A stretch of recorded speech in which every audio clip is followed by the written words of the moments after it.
रोम, वो साम्राज्य जिसने दुनिया पर राज किया, जिसकी फौजें धरती के कोने कोने तक पहुंची थीं, जिसके सम्राटों के नाम से दुश्मन थर थर कांपते थे। लेकिन इस महान साम्राज्य के दिल में एक ऐसा इंसान बैठा था जो इंसान नहीं था। 37 ईस्वी की वो रात जब कैलिगुला ने पहली बार रोम का ताज पहना। उस रात रोम के लाखों लोगों ने दिए जलाए थे। उन्होंने सोचा था एक नया सूरज उगा है, लेकिन वो सूरज नहीं था। वो एक ऐसी आग थी जो रोम की औरतों की जिंदगियां जलाकर राख कर देगी। महल की दीवारों के पीछे जो हुआ वो इतिहास ने देखा, लिखा और फिर छुपाने की कोशिश की। लेकिन आज वो सच सामने आएगा। आज हम उस अंधेरे में उतरेंगे जहां रोम की सबसे ताकतवर सत्ता सबसे कमजोर और निर्दोष लोगों की दुश्मन बन गई थी। यह कहानी सिर्फ एक सम्राट की नहीं है। यह कहानी है उन औरतों की जो चीखीं, लेकिन जिनकी आवाजें महल की दीवारों में दफन हो गईं। सच जानने के लिए हमें वापस जाना होगा इतिहास के उन काले पन्नों पर। लेकिन उससे पहले इस वीडियो को लाइक करें और चैनल को अभी सब्सक्राइब करें। रोम का साम्राज्य, दुनिया की सबसे बड़ी ताकत, जहां कानून था, फौज थी और एक ऐसी सत्ता थी जो कभी नहीं झुकती थी। लेकिन इस ताकत के केंद्र में एक ऐसा इंसान आया जिसने हर कानून को अपने पैरों तले रौंद डाला। उसका असली नाम था गायस जूलियस सीजर ऑगस्टस जर्मानिकुस, लेकिन दुनिया उसे जानती है सिर्फ एक नाम से, कैलिगुला। यह नाम उसे बचपन में मिला था जब वो अपने पिता जर्मनिकास की फौज के साथ रहता था। छोटे छोटे सैनिकों के जूते पहनता था, इसलिए फौजियों ने उसे प्यार से कालीगुला बुलाया। मतलब होता है छोटा जूता। कितनी अजीब बात है ना, जो नाम प्यार से दिया गया था वही नाम आगे चलकर इतिहास का सबसे खौफनाक नाम बन गया। कैलिगुला का जन्म 31 अगस्त 12 ईस्वी को हुआ था। उसके पिता जर्मनिकास रोम के सबसे सम्मानित जनरल थे। पूरा रोम उनकी इज्जत करता था। लेकिन जब कैलिगुला सिर्फ 7 साल का था, मादे उसके पिता की मौत हो गई, रहस्यमय हालात में। कुछ लोग कहते हैं उन्हें जहर दिया गया था।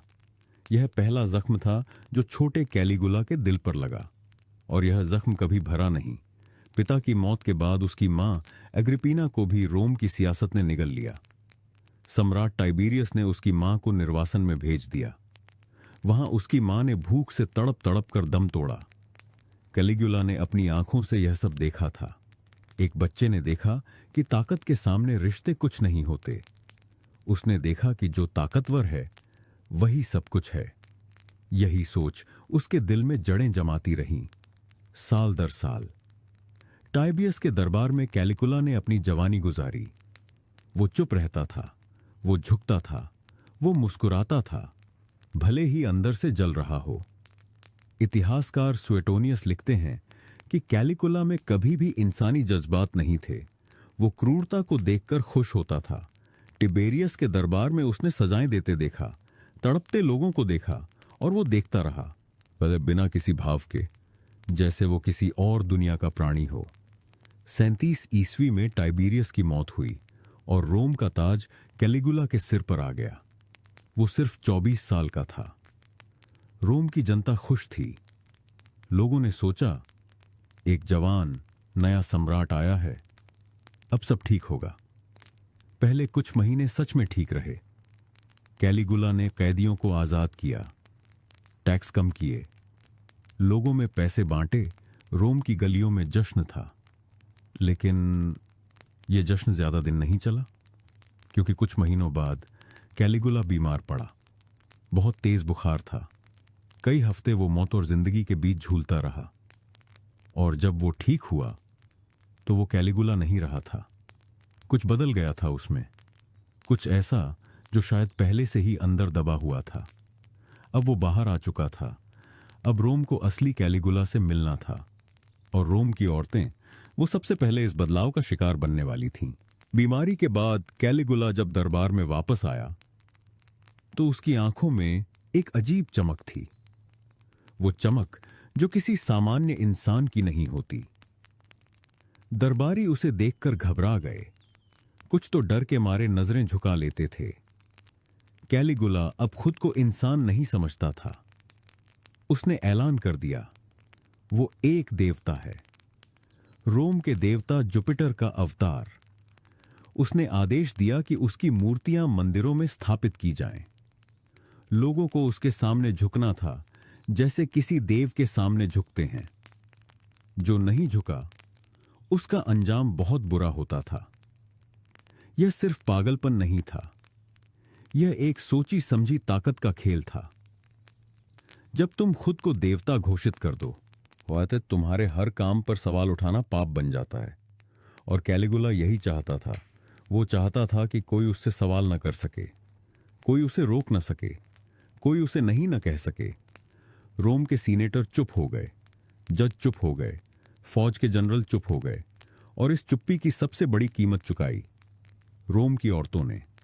कैलिगुला की नजर अब हर उस औरत पर पड़ती थी जो खूबसूरत थी, चाहे वो किसी सीनेटर की पत्नी हो, चाहे वो किसी जनरल की बेटी हो, चाहे वो किसी व्यापारी की दुल्हन हो। उसके लिए कोई रिश्ता मायने नहीं रखता था, कोई मर्यादा नहीं थी, कोई सीमा नहीं थी। इतिहासकार कैसिस डायो ने लिखा है कि कैलिगुला शादियों में जाता था, वो दावतों में जाता था, और अगर कोई औरत उसे पसंद आ जाए मेले तो वो उसे उसी वक्त अपने साथ ले जाने का हुक्म देता था। पति सामने खड़ा होता था, परिवार सामने होता था, लेकिन कोई कुछ नहीं बोल सकता था, क्योंकि जो बोलता वो अगले दिन जिंदा नहीं होता। एक बार एक रोमन सीनेटर की शादी थी। कैलिगुला वहां मेहमान की तरह आया। दावत के बीच में उसने हुआजा को देखा और बिना किसी शर्म के उठा, उस औरत का हाथ थामा और महल की तरफ चल दिया। सीनेटर पत्थर की तरह खड़ा रहा। उसकी आंखों में आंसू थे, लेकिन जुबान पर ताला था, क्योंकि रोम में अब सिर्फ एक कानून था, कैलिगुला की मर्जी। यह सिलसिला यही नहीं रुका। कैलिगुला ने एक और काम किया जो रोम के इतिहास में पहले कभी नहीं हुआ था। उसने अपने महल में एक जगह बनाई जहां रोम की उच्च वर्ग की औरतों को बुलाया जाता था। इतिहासकारों ने इसे एक तरह का दरबार कहा है, लेकिन यह दरबार नहीं था। यह एक ऐसी जगह थी जहां से कोई औरत अपनी मर्जी से नहीं जा सकती थी। उनके पति इंतजार करते थे बाहर, घंटों, कभी कभी पूरी पूरी शो रात। और जब उनकी पत्नियां बाहर आती थीं तो वो टूटी हुई होती थीं, लेकिन किसी ने आवाज नहीं उठाई, क्योंकि आवाज उठाने का मतलब था मौत। कैलिगुला की यह दास्तान सिर्फ जुल्म की नहीं है, यह उस खामोशी की दास्तान है जो जुल्म को पालती है। रोम का पूरा समाज जानता था, सीनेट जानती थी, फौज जानती थी, लेकिन सब चुप थे। और इस चुप्पी में कैलिगुला और ताकतवर होता गया। उसकी हिम्मत बढ़ती गई, उसकी हदें और टूटती गईं। अब वो सिर्फ रोम तक सीमित नहीं रहा था, उसकी नजर अपने ही खून पर पड़ गई थी, अपने ही घर पर, अपनी ही बहनों पर। और यहीं से शुरू हुआ इतिहास का सबसे अंधेरा अध्याय। रोम के इतिहास में भाई बहन का रिश्ता पवित्र माना जाता था। देवताओं की कहानियों में भी इस रिश्ते को सम्मान दिया गया था, लेकिन कैलिगुला ने इस पवित्रता को भी नहीं बख्शा। उसकी 3 बहनें थीं, अग्रिपीना, द्रुसिला और लिविला। तीनों खूबसूरत थीं, तीनों शाही खून की थीं और तीनों अपने भाई की ताकत के साये में जी रही थीं। इतिहासकार सुएटोनियस ने लिखा है कि कैलिगुला का अपनी बहनों के साथ रवैया किसी भी सभ्य समाज की सोच से परे था। वो उन्हें दावतों में अपने साथ बिठाता था, उनके साथ ऐसे पेश आता था जैसे वो उसकी बहनें नहीं बल्कि उसकी संपत्ति हों। दरबारी देखते थे, मेहमान देखते थे, लेकिन कोई कुछ नहीं बोलता था, क्योंकि बोलना मौत को दावत देना था। कैलिगुला की सबसे प्रिय बहन थी ड्रुसिला। कहा जाता है कि वो उससे सबसे ज्यादा करीब था। 38 ईस्वी में जब ड्रुसिला की अचानक मौत हुई तो कैलिगुला टूट गया। वो कई दिनों तक महल से बाहर नहीं निकला। उसने ड्रुसिला को देवी घोषित करवा दिया, रोम में उसकी मूर्तियां लगवाईं, उसके नाम पर मंदिर बनवाए। लेकिन यह शोक असली था या सिर्फ एक दिखावा? यह सवाल आज भी इतिहासकारों के बीच बहस का मुद्दा है, क्योंकि ड्रूसिला की मौत के कुछ ही हफ्तों बाद कैलिगुला फिर से वही हो गया जो वो था, बल्कि और भी ज्यादा खतरनाक। जैसे ड्रूसिला की मौत ने उसके अंदर का आखिरी इंसानी धागा भी तोड़ दिया हो। अब उसकी बाकी दोनों बहनों अग्रिपीना और लिविला पर उसका रवैया और भी सख्त हो गया। उसने उन्हें रोम से निकाल दिया, निर्वासन में भेज दिया। वही सजा जो कभी उसकी मां को मिली थी, जैसे वो उसी दर्द को दोहरा रहा हो, जैसे वो उस पुराने जख्म को ताजा करता रहना चाहता हो। लेकिन कैलिगुला की क्रूरता सिर्फ अपने परिवार तक नहीं थी, वो रोम के हर घर तक पहुंच रही थी। उसने एक नया तरीका निकाला था। वो रोम के अमीर और ताकतवर लोगों को दावतों पर बुलाता था। भव्य दावतें, सोने के बर्तन, बेहतरीन खाना, शराब की नदियां, और इन दावतों में वो उनकी पत्नियों और बेटियों को ध्यान से देखता था। अगर कोई उसे पसंद आ जाए तो वो उस औरत के पति या बाप को एक तरफ बुलाता था और बड़े आराम से कहता था, तुम्हारी पत्नी कल महल में आएगी। यह सवाल नहीं था, यह थी तय हुक्म था, और कोई इनकार नहीं कर सकता था। एक बार एक रोमन जनरल की बेटी की शादी थी। शादी की तैयारियां हो चुकी थीं, दूल्हा इंतजार कर रहा था, और तभी कैलिगुला का संदेश आया, दुल्हन को महल भेजो। जनरल कांप गया, लेकिन उसने हुक्म माना, क्योंकि उसके पास कोई और रास्ता नहीं था। यह रोम था, जहां सम्राट की मर्जी ही कानून थी। कैलिगुला के इस जुल्म ने रोम के समाज को अंदर से खोखला कर दिया था। अमीर लोग डरने लगे कि दावतों में जाएं या नहीं। लोग अपनी बेटियों को घर से बाहर नहीं निकालते थे। शादियां छुप कर होने लगीं। खुशियां दरवाजे बंद करके मनाई जाने लगीं, क्योंकि खुली खुशी कैलिगुला की नजर को दावत देती थी, और कैलिगुला की नजर पड़ जाए तो खुशी कब गम में बदल जाए कोई नहीं जानता था। रोम का वो दौर एक ऐसे शहर की कहानी है जो बाहर से चमकता था, लेकिन अंदर से रो रहा था।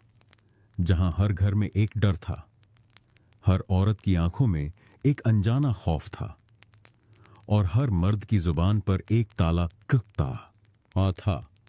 लेकिन यह सिलसिला यहां नहीं रुका। कैलिगुला अब और आगे बढ़ चुका था। उसने अब पैसे की भूख को भी अपनी क्रूरता से जोड़ लिया था, और यह मिलाप रोम के लिए सबसे खतरनाक साबित होने वाला था। कैलिगुला को पैसों की जरूरत थी, एक सम्राट को पैसों की जरूरत। यह सुनकर अजीब लगता है, लेकिन कैलिगुला ने अपने खजाने को बहुत तेजी से खाली कर दिया था। भव्य दावतें, सोने के महल, बेकार की फौजी मुहिमें, खुद पर बेतहाशा खर्च। टाइबियस ने जो खजाना छोड़ा था वो कैलिगुला ने 1 साल में उड़ा दिया, और जब खजाना खाली हुआ तो उसने एक नया रास्ता निकाला। वो रास्ता जो सिर्फ एक जालिम सम्राट ही सोच सकता था। उसने रोम के अमीर लोगों पर झूठे मुकदमे चलाने शुरू किए। किसी पर देशद्रोह का इल्जाम, किसी पर साजिश का, किसी पर जादू टोने का, और जैसे ही कोई दोषी करार होता उसकी सारी संपत्ति कैलिगुला के खजाने में चली जाती। यह एक ऐसा जाल था जिससे कोई बाहर नहीं निकल सकता था। अगर तुम अमीर हो तो कैलिगुला की नजर तुम पर है। अगर तुम्हारी जमीन है तो कैलिगुला को चाहिए। अगर तुम्हारा महल है तो कैलिगुला का हक है। रोम के सीनेटर एक एक करके इस जाल में फंसते गए। कोई बच नहीं पाया सका। लेकिन कैलिगुला यहीं नहीं रुका। उसने पैसे कमाने का एक और तरीका निकाला, और यह तरीका रोम की औरतों से जुड़ा था। उसने अपने महल के एक हिस्से को एक जगह में बदल दिया, जहां रोम के अमीर मर्दों को आमंत्रित किया जाता था और उनसे पैसे लिए जाते थे। इतिहासकार सुएटोनियस ने इस बात को साफ लिखा है। यह रोम के इतिहास का सबसे शर्मनाक अध्याय था। एक सम्राट जो अपनी ताकत का इस्तेमाल इंसानों को सामान की तरह इस्तेमाल करने के लिए कर रहा था। और सबसे दर्दनाक बात, जो औरतें वहां थीं वो रोम के शरीफ घरों की थीं। उनके पति रोम की सड़कों पर थे, उनके बाप दरबार में थे, और वो कैलिगुला की इस मशीन का हिस्सा बन चुकी थीं, बिना अपनी मर्जी के, बिना किसी इनकार के हक के। कैलिकुला की इस हरकत ने रोम के अमीर तबके में एक अजीब सी बीमारी फैला दी। वो बीमारी थी खामोशी। लोग जानते थे, लोग समझते थे, लेकिन बोलते नहीं थे, क्योंकि बोलने का नतीजा सामने था। 39 ईस्वी में एक सीनेटर ने हिम्मत की। उसने दरबार में कैलिगुला के खिलाफ आवाज उठाई। बस एक बार, बस एक जुमला। अगले दिन उसका सिर महल के दरवाजे पर लटका था। यह संदेश पूरे रोम ने पढ़ा और उसके बाद किसी ने कुछ नहीं कहा।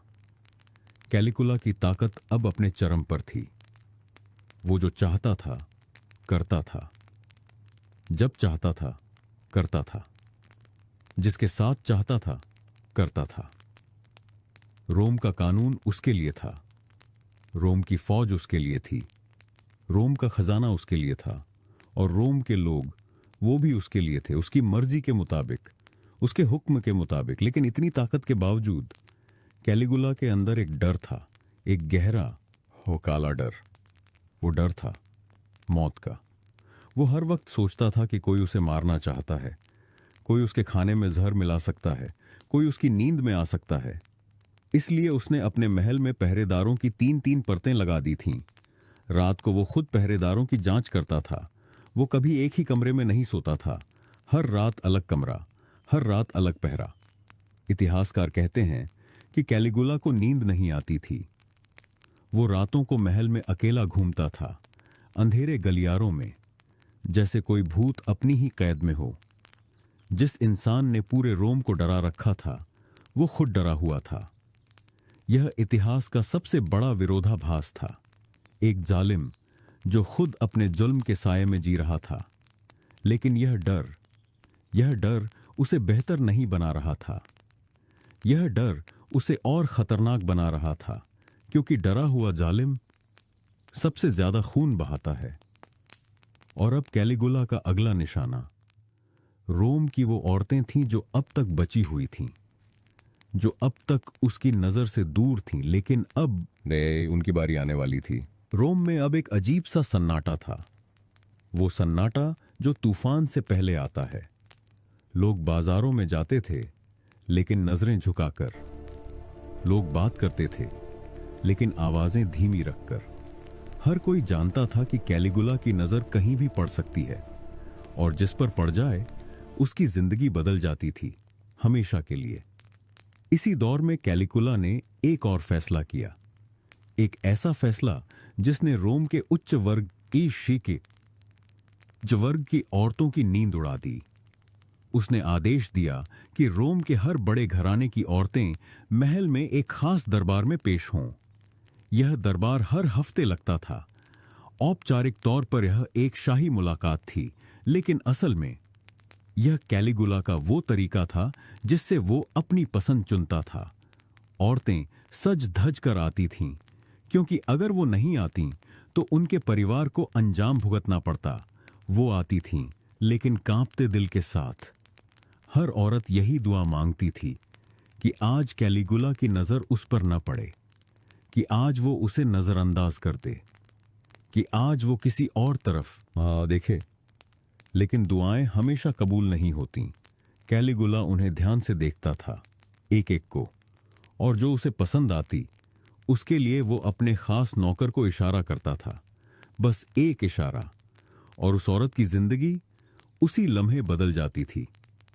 इतिहासकार फिलो ऑफ अलेक्जेंड्रिया ने लिखा है कि कैलिगुला के इस दरबार से गुजरी हुई औरतें कभी पहले जैसी नहीं रहीं। वो जिस्मानी तौर पर वापस आती थीं, लेकिन उनकी आंखों में जो रोशनी थी वो कभी वापस नहीं आई। रोम के मर्द जो कभी फौजों के सेनापति थे, जो कभी सीनेट में गरज कर बोलते थे, जो कभी दुश्मनों से नहीं डरते थे, वो अब अपनी पत्नियों और बेटियों को महल के दरवाजे पर छोड़कर वापस आ जाते थे, चुपचाप, सिर झुकाकर, क्योंकि यही जिंदा रहने का एकमात्र रास्ता था। लेकिन इस जिल्लत ने उनके अंदर कुछ जलाया भी था, एक आग, एक गुस्सा जो अभी दबा हुआ था लेकिन बुझा नहीं था। 40 ईस्वी में कैलिगुला ने एक और पागलपन भरा काम किया। उसने ब्रिटेन पर हमले का ऐलान माहो किया। एक बड़ी फौज इकट्ठा की, हजारों सैनिक, लंबा सफर, भारी तैयारी। लेकिन जब फौज समुद्र के किनारे पहुंची तो कैलिगुला ने अचानक हुक्म दिया, समुद्र से लड़ो। सैनिक हैरान रह गए।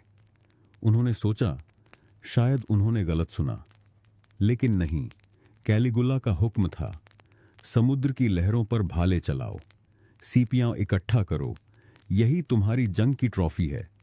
फौज ने हुक्म माना। रोम के बहादुर सैनिक समुद्र की लहरों पर भाले चलाते रहे।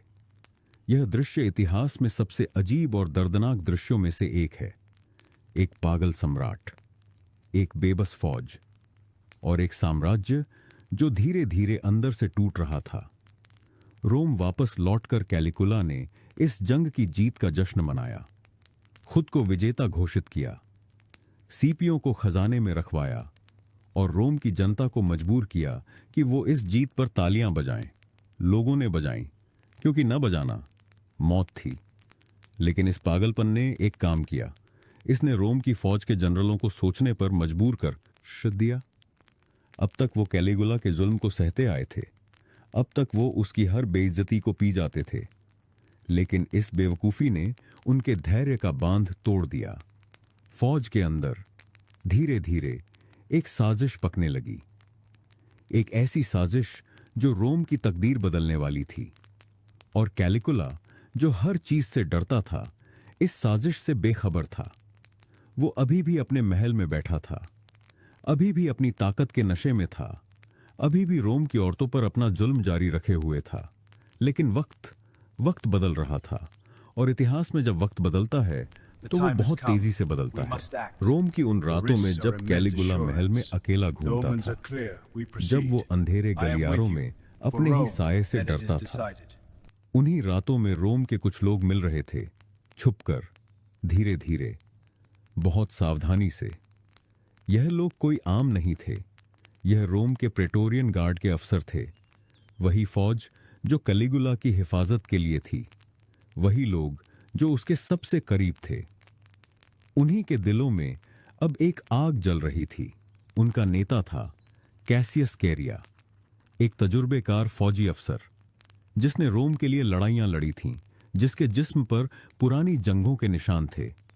लेकिन कैलिगुला उसे पसंद नहीं करता था। वो उसका मजाक उड़ाता था, दरबार में सबके सामने उसकी आवाज की नकल करता था, उसे जलील करता था, बार बार, हर बार। कैसियस कैरिया यह सब सहता रहा, चुपचाप, लेकिन अंदर से हर बेइज्जती एक और ईंट थी। उस दीवार में जो एक दिन कैलिगुला पर गिरने वाली थी, कैसियस अकेला नहीं था।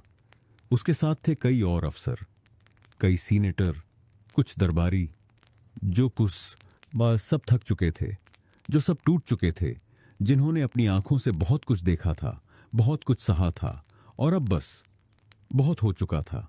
साजिश धीरे धीरे पक रही थी, जैसे आग धीरे धीरे लकड़ी को जलाती है। ऊपर से कुछ नजर नहीं आता, लेकिन अंदर से सब जल रहा होता है। 24 जनवरी 41 ईस्वी, रोम में पैलेटाइन गेम्स का आयोजन था। एक बड़ा जश्न, थिएटर, खेल, भीड़। कैलिगुला उस दिन खुश था। वो थिएटर में बैठा था, शाही अंदाज में, तालियां बजाते हुए, हंसते हुए, जैसे सब कुछ ठीक हो, जैसे रोम उससे प्यार करता हो, जैसे उसे कोई खतरा ना हो। दोपहर के खाने का वक्त हुआ। कैलिगुला उठा, एक खास रास्ते से जाने लगा, महल की तरफ। वो रास्ता जो भीड़ से दूर था, वो रास्ता जो संकरा था, वो रास्ता जो उसकी आखिरी गलती साबित हुआ। कैसियस कैरिया वहां इंतजार कर रहा था, अपने साथियों के साथ, खामोश, तैयार। जैसे ही कैलिगुला उस गलियारे में दाखिल हुआ, कैसियस आगे बढ़ा और उसने पूछा, पासवर्ड क्या है आज? मायका, यह रोज का दस्तूर था, कैलिगुला ने जवाब दिया। और उसी लम्हे कैसियस की तलवार चमकी। पहला वार। कैलिगुला चीखा, लेकिन वो चीख उस संकरे गलियारे में ही दब गई। बाकी अफसर भी टूट पड़े। इतिहासकार सुएटोनियस लिखते हैं, कैलिगुला पर 30 से ज्यादा दावानुष हुए। वो कैलिगुला जो खुद को देवता समझता था, जो सोचता था वो अमर है, जो रोम का सबसे ताकतवर इंसान था, वो उस संकरे गलियारे में एक आम इंसान की तरह ढेर हो गया। जब यह खबर रोम में फैली तो लोगों ने यकीन नहीं किया। कुछ लोग रोए, कुछ लोगों ने जश्न मनाया, कुछ लोग चुप रहे। लेकिन जो औरतें कैलिगुला के जुल्म का शिकार हुई थीं, उनके घरों में उस रात एक अजीब सन्नाटा था। वो सन्नाटा जो राहत का होता है, वो सन्नाटा जो तब आता है जब बरसों का बोझ अचानक उतर जाए। लेकिन क्या वाकई वो बोझ उतरा था? क्या वाकई उन औरतों को इंसाफ मिला था? क्या रोम ने उनके दर्द को पहचाना था? क्या किसी ने उनकी कहानी सुनी थी? नहीं, कैलिगुला मरा था, लेकिन उन औरतों का दर्द, वो दर्द अभी भी जिंदा था। उनकी आंखों में, उनकी खामोशी में, उनकी टूटी हुई जिंदगियों में। और रोम आगे बढ़ गया, जैसे कुछ हुआ ही नहीं, जैसे वो औरतें थीं ही नहीं, जैसे उनकी तकलीफ इतिहास के पन्नों में दर्ज होने लायक नहीं थी। लेकिन आज, हजारों साल बाद, हम उन्हें याद कर रहे हैं, क्योंकि इतिहास सिर्फ राजाओं और सम्राटों का नहीं होता। इतिहास उनका भी होता है जो चुपचाप सहते हैं, जो बिना आवाज के टूटते हैं, जो बिना नाम के गुजर जाते हैं। रोम आगे बढ़ गया था। एक नया सम्राट आया, क्लाउडियस। दरबार फिर सज गया, सीनेट फिर बैठने लगी, फौजें फिर मार्च करने लगीं। रोम की मशीन जो कभी नहीं रुकती, वो फिर चल पड़ी। लेकिन उन घरों में जहां कैलिगुला का जुल्म पहुंचा था, वहां कुछ नहीं बदला था। उन घरों की दीवारें वही थीं, उन घरों के दरवाजे वही थे, लेकिन उन दरवाजों के पीछे जो औरतें थीं, वो बदल चुकी थीं, हमेशा के लिए।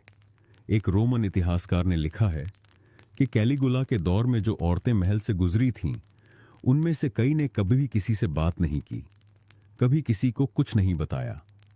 वो अपना दर्द अपने सीने में लेकर जीती रहीं, और एक दिन वे अपना दर्द अपने सीने में लेकर ही चली गईं।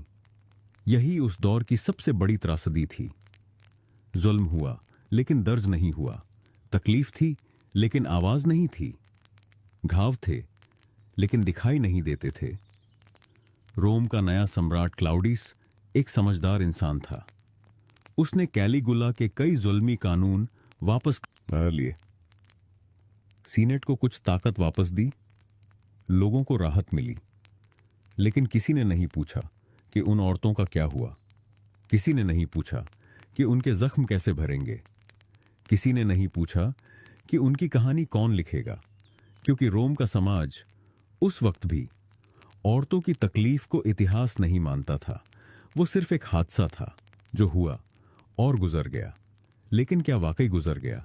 एक औरत थी, इतिहास उसका नाम नहीं जानता। वो एक सीनेटर की पत्नी थी। कैलिगुला के दौर में वो महल के उस दरबार से गुजरी थी।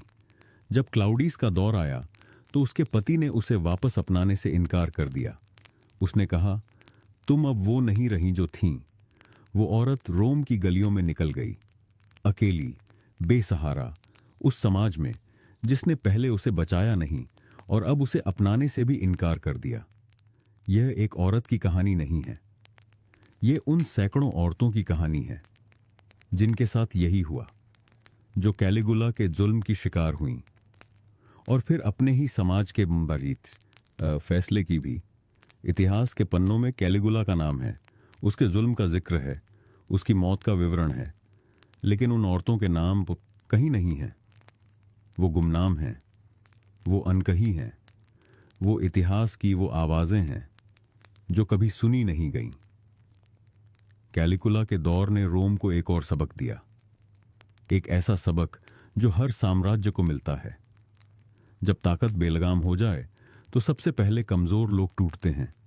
सबसे पहले वो लोग तकलीफ उठाते हैं जिनके पास आवाज नहीं होती, जिनके पास ताकत नहीं होती, जिनके पास कोई नहीं होता। रोम की वो औरतें इतिहास की सबसे खामोश गवाह हैं।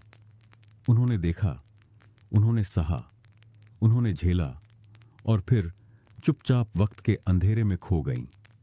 लेकिन आज जब हम कैलिगुला की कहानी पढ़ते हैं, जब हम उसके जुल्म का विश्लेषण करते हैं, जब हम उसकी क्रूरता को इतिहास के आईने में देखते हैं, तो हमें उन औरतों को भी याद करना होगा, उनके दर्द को भी महसूस करना होगा, उनकी खामोशी को भी सुनना होगा, क्योंकि इतिहास सिर्फ वो नहीं होता जो लिखा जाता है। इतिहास वो भी होता है जो लिखा नहीं जाता, जो दबा दिया जाता है, जो भुला दिया जाता है। और आज हम उसी भुलाए हुए इतिहास को जिंदा कर रहे हैं। लेकिन कैलिगुला की कहानी अभी खत्म नहीं हुई, क्योंकि उसके जाने के बाद भी रोम पर उसका साया पड़ा रहा। उसके किए हुए फैसले, उसके बनाए हुए जख्म रोम को सालों तक परेशान करते रहे। और एक सच जो अब तक छुपा हुआ था, अब सामने आने वाला था। वो सच जो छुपा हुआ था, वो सच जिसे रोम ने दबाने की कोशिश की थी, वो सच जो कैलिगुला के जाने के बाद भी रोम की नींव को हिलाता रहा। वो सच था कैलिगुला की विरासत, एक ऐसी विरासत जो सिर्फ खून और जुल्म की नहीं थी, बल्कि एक ऐसी सोच की थी जो रोम के समाज में गहरी जड़ें जमा चुकी थी। कैलिगुला ने रोम को यह दिखाया था कि ताकत के सामने कोई कानून नहीं टिकता, कि सत्ता के सामने कोई रिश्ता नहीं टिकता, कि जब एक इंसान के हाथ में बेलगाम ताकत आ जाए तो वो क्या कर सकता है। और रोम ने यह देखा था पूरे 4 साल करीब से, अपनी आंखों से। क्लाउडियस के दौर में जब इतिहासकारों ने कैलिगुला के दौर को लिखना शुरू किया, तो उन्होंने एक अजीब बात नोट की। कैलिगुला के दौर के ज्यादातर दस्तावेज गायब थे, जलाए जा चुके थे या जानबूझकर मिटाए जा चुके थे। कुछ इतिहासकार कहते हैं यह कैलिगुला के वफादारों ने किया। कुछ कहते हैं यह उन लोगों ने किया जो नहीं चाहते थे कि उनके नाम उन दस्तावेजों में आए, क्योंकि उन दस्तावेजों में सिर्फ कैलिगुला के जुर्म नहीं थे, उनमें उन लोगों के नाम भी थे जिन्होंने उसका साथ दिया था, जिन्होंने उसके हुक्म माने थे, जिन्होंने चुप रहकर उसे ताकत दी थी। और वो लोग क्लाउडियस के नए दरबार में भी थे, नए चेहरों के साथ, नए नामों के साथ, लेकिन वही पुरानी सोच के साथ। यह रोम की सबसे बड़ी त्रासदी थी। कैलिगुला मरा, लेकिन कैलिगुला की सोच नहीं मरी। वो सोच जो इंसान को सामान समझती थी, वो सोच जो ताकत को ही सब कुछ मानती थी, वो सोच जो कमजोरों की तकलीफ को अनदेखा करना सिखाती थी, वो सोच रोम की रगों में थी। और इसका सबसे बड़ा सबूत वो औरतें थीं जो कैलिगुला के बाद भी इंसाफ के लिए तरसती रहीं। एक इतिहासकार ने लिखा है कि क्लाउडियस के दौर में एक बार कुछ औरतों ने सीनेट के सामने अपनी फरियाद रखने की कोशिश की। वो चाहती थीं कि उनके साथ जो हुआ उसे आधिकारिक तौर पर दर्ज किया जाए, उन्हें न्याय मिले, उनके दर्द को पहचाना जाए। लेकिन सीनेट ने उनकी बात सुनने से इनकार कर दिया। एक सीनेटर ने कहा, यह मामला अब पुराना हो चुका है, कैलिगुला मर चुका है, रोम आगे बढ़ चुका है, हमें भी आगे बढ़ना चाहिए। और सीनेट ने तालियां बजाईं। उन औरतों को वापस भेज दिया गया, बिना जवाब के, बिना इंसाफ के, बिना किसी उम्मीद के। वो उसी रोम की गलियों में वापस चली गईं जिस रोम ने पहले उन्हें बचाया नहीं था और अब उनकी बात सुनने से भी इनकार कर दिया था। लेकिन इतिहास के इन्हीं अंधेरे कोनों में एक और सच छुपा था।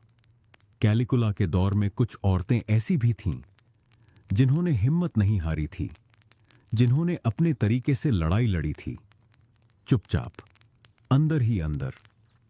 एक औरत थी जिसका नाम था सेसोनिया। वो कैलिगुला की आखिरी पत्नी थी। कहा जाता है कि वो एकमात्र इंसान थी जिससे कैलिगुला कुछ हद तक डरता था, जिसकी बात वो कभी कभी सुनता था। इतिहासकार कहते हैं सेसोनिया ने कई बार कैलिगुला को बड़े जुल्म करने से रोका। मां था, लेकिन उसकी ताकत भी सीमित थी। वो एक औरत थी, एक ऐसे दौर में जहां औरत की आवाज दीवारों से आगे नहीं जाती थी। कैलिगुला की मौत के दिन केजोनिया को भी मार दिया गया, उसकी छोटी बच्ची को भी, क्योंकि नए दौर को पुराने दौर का कोई निशान नहीं चाहिए था। यह रोम था, यहां ताकत के साथ सब कुछ आता था और ताकत के जाने के साथ सब कुछ चला जाता था। सिसोनिया की कहानी उस दौर की सबसे दर्दनाक कहानियों में से एक है। एक औरत जो एक राक्षस के साथ रही, जिसने उस राक्षस को कभी कभी रोकने की कोशिश की और आखिर में उसी राक्षस की वजह से अपनी जान गंवा दी। लेकिन इस पूरी कहानी में एक सवाल अभी भी बाकी था, एक सवाल जो हर उस इंसान के मन में उठता है जो कैलिगुला की कहानी पढ़ता है। क्या कैलिगुला सच में पागल था या वो जानबूझकर ऐसा करता था? क्या उसके दिमाग में कोई बीमारी थी या यह सिर्फ बेलगाम ताकत का नतीजा था? इस सवाल का जवाब अगले हिस्से में मिलेगा और वो जवाब शायद आपको उसको हैरान कर दे। क्या कैलिगुला पागल था? यह सवाल सदियों से इतिहासकारों के बीच बहस का मुद्दा रहा है। कुछ कहते हैं हां, कुछ कहते हैं नहीं, और कुछ कहते हैं सच। इन दोनों जवाबों के बीच कहीं छुपा है। आधुनिक मनोवैज्ञानिकों ने कैलिगुला के व्यवहार का अध्ययन किया है। उन्होंने इतिहासकारों के लिखे हुए विवरणों को पढ़ा है, उसके फैसलों को परखा है, उसके तरीकों को समझने की कोशिश की है और उनका निष्कर्ष बेहद चौंकाने वाला है। कुछ मनोवैज्ञानिक कहते हैं कैलिगुला एक नार्सिसिस्टिक पर्सनालिटी डिसऑर्डर का शिकार था। यानी वो एक ऐसा इंसान था जो सिर्फ खुद को सब कुछ समझता था, जिसे दूसरों के दर्द से कोई फर्क नहीं पड़ता था, जो अपनी हर ख्वाहिश को अपना हक समझता था।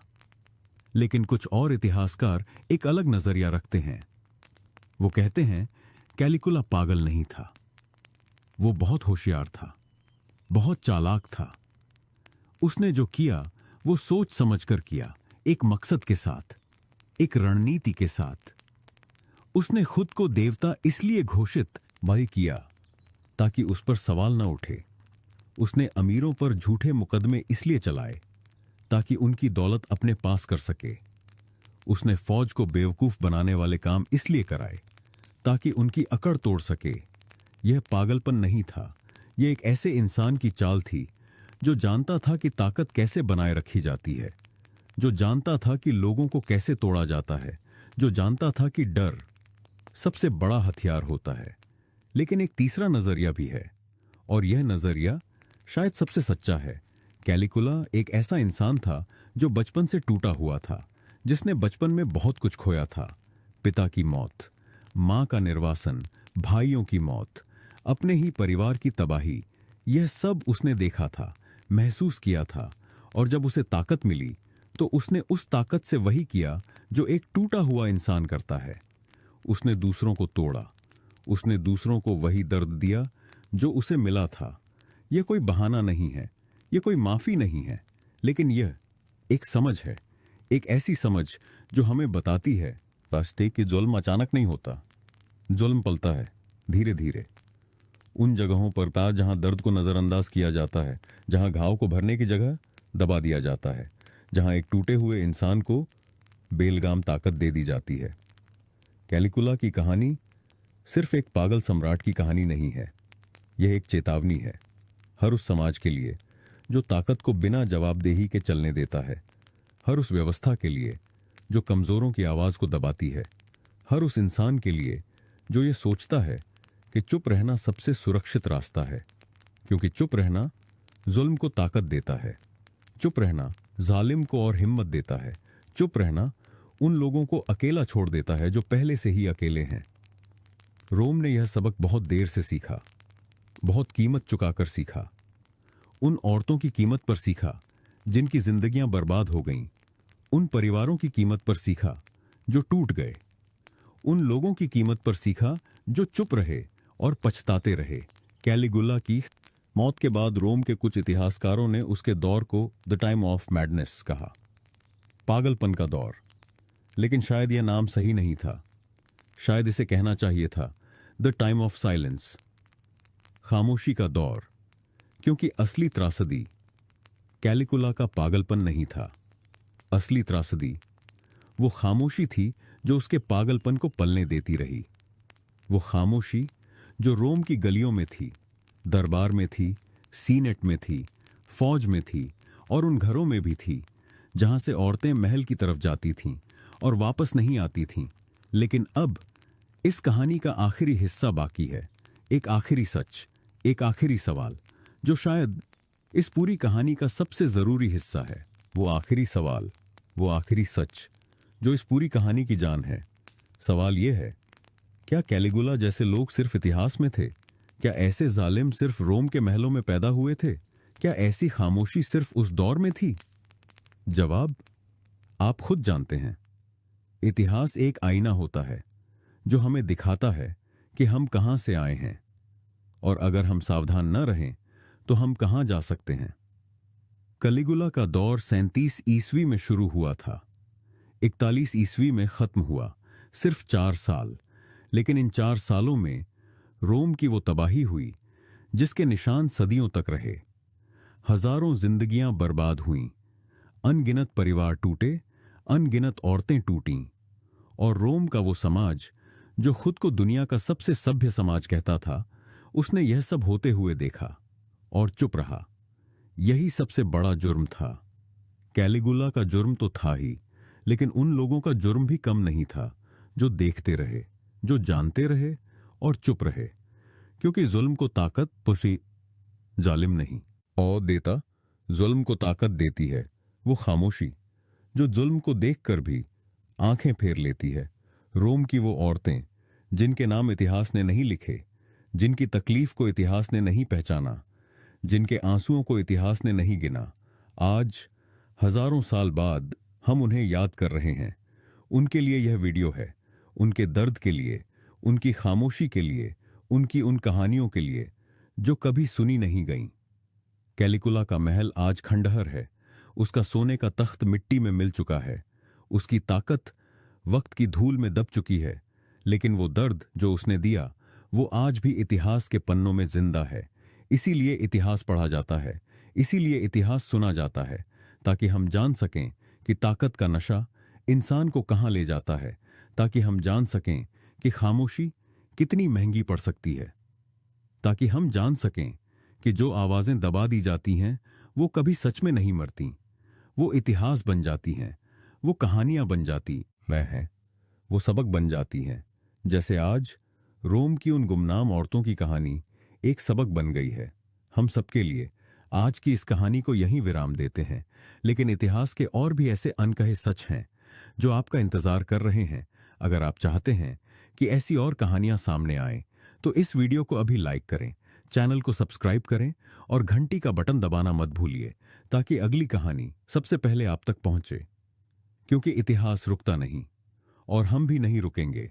मिलते हैं अगली कहानी में, एक नए सच के साथ, एक नए अंधेरे के साथ, जो आपको फिर से सोचने पर मजबूर कर देगा।